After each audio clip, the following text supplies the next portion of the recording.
Morning rose over Solara, streets filled, markets opened, life moved forward. No one knew this day would change everything. Princess Nyla walked among her people. Some bowed, some whispered, "Power changes how the world sees you." In another corner of the palace, a warrior trained in silence. He was strong, disciplined, and carrying secrets. Deep within the palace, someone searched for forgotten truths. Some knowledge was never meant to be found. At the heart of Solara stood the pavilion, sealed, guarded, untouched. Not everyone wished Nyla well. Some waited, some planned. That night, Nyla felt it. Something was coming, and her life would never be simple again. News of the pavilion spread quickly, and with it came fear. Those in power gathered, not to celebrate Nyla's gift, but to control it. When the palace slept, Nyla learned, not in classrooms, not in ceremonies, but in secret. If you lose control, stop immediately. I won't. While Nyla trained her power, someone else trained his mind, and what he found was dangerous. In the shadows, plans were already forming. Power like Nyla's was too valuable to ignore. Prepare the relic route. We move soon. By day, she was watched. By night, she was alone, and the weight of being chosen grew heavier each day. That same night, someone crossed the palace walls, and the first real test was about to begin.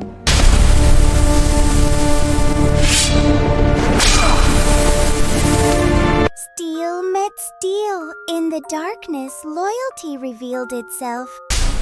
You're not leaving this place. At the same moment, Nyla felt it. A shift in the air. A warning without words. Someone's here. In another wing, truth was discovered. But truth, when delayed, becomes danger. Enough!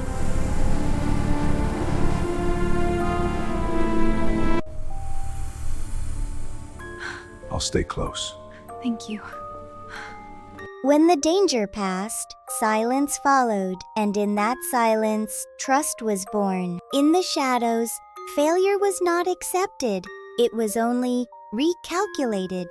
That night, neither of them slept, because both now understood this was only the beginning. After the attack, training was no longer optional. Every night, Nyla pushed herself further, because hesitation could now cost lives. Power had brought them closer. That same day, a new presence arrived. Beautiful, confident, ambitious, and very interested in Nyla's power. That same day, a familiar name returned to the palace. Lady Zayna of House Ravel. Her family had once stood closest to the pavilion.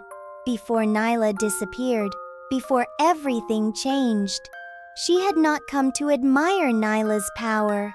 She had come to reclaim what she believed her family had lost. So the pavilion finally chose someone else. Your ladyship will see how long it lasts. Word spread quickly through the palace halls. House Ravel had returned to court, a name once spoken beside the pavilion. Before everything changed, Lady Zayna walked with measured grace, not hurried, not hesitant. She had been raised for halls like this, and she had not forgotten what her family once held. From her seat above the court, Princess Nyla watched in silence. She remembered the name. House Ravel had guarded the outer relic vaults until the night she disappeared.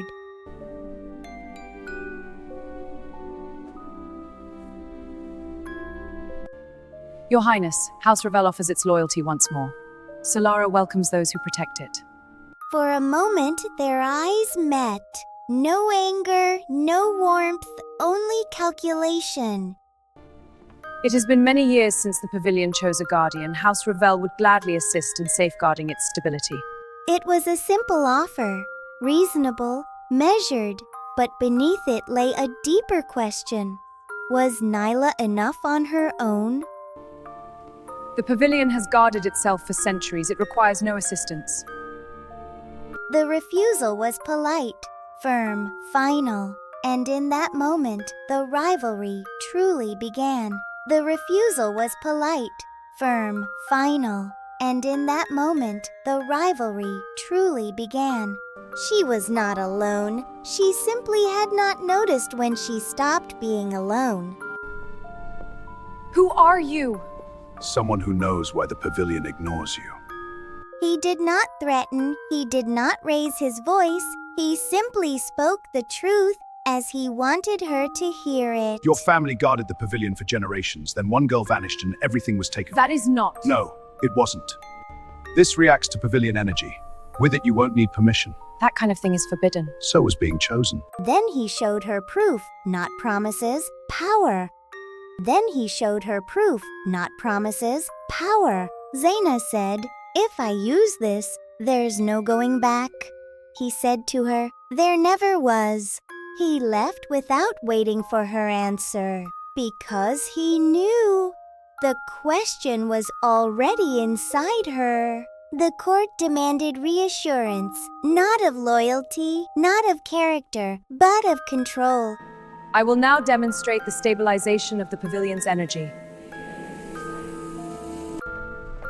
If the court permits, House Ravel would also like to demonstrate its capability.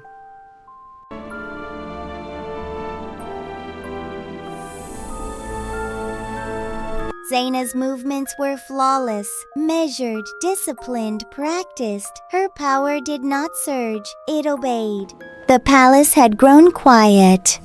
The crowds were gone. The officials had withdrawn. The whispers had faded into distant echoes. Only two figures remained, standing where no audience could watch, where no reputation needed defending. Princess Nyla did not raise her voice. She did not accuse. She did not demand answers. She simply said, "Why are you doing this?" Zayna did not answer at once.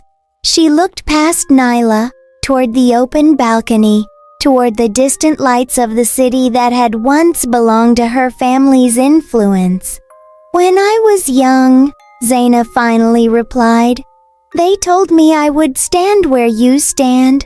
They told me my bloodline was destined to protect the pavilion. They told me I only needed to be perfect." Her fingers tightened slightly. "And I was," she continued. "I trained, I studied, I obeyed every rule. I never failed. But when the time came, they chose you." Nyla's expression softened. "I didn't ask for it," she said quietly. "I didn't even understand it." Zayna let out a small, bitter laugh. "That's the cruelest part," she replied. "You didn't have to." For a moment, neither spoke. Only the sound of wind moving through stone arches filled the space between them.